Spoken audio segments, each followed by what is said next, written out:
నీ జీవితం ఇలా ఎందుకు మొదలైందో ఎప్పుడైనా ఆలోచించావా? కొంతమందికి కుటుంబం పరిస్థితులు బాగుంటాయి, కానీ కొంతమందికి కష్టం. కొంతమందికి ఆత్మవిశ్వాసం ఎక్కువ, కొంతమందికి భయం. ఇవన్నీ సహజం, యాదృచ్ఛికం అనుకుంటాం, కానీ అది నిజం కాదు. నీ జీవితం మొదలయ్యే ముందే కొన్ని విషయాలు నిర్ణయించబడతాయి. నువ్వు ఎలాంటి శరీరంతో ఎక్కడ పుట్టాలి, ఎలాంటి పరిసరాలు, ఎలాంటి పరిస్థితులు నీకు ఎదురవ్వాలి, ఇవన్నీ నువ్వెంచుకున్నవి కాదు. అదే ప్రారబ్ధ కర్మ.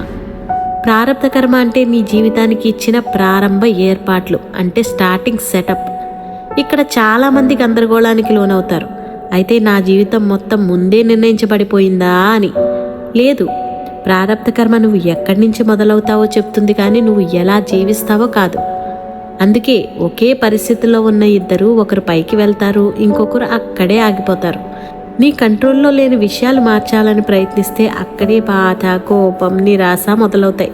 కానీ ఒక విషయం గుర్తుంచుకో, నీ స్పందన మాత్రం ప్రారబ్ధ కర్మ కాదు, అది ఆగామి కర్మ.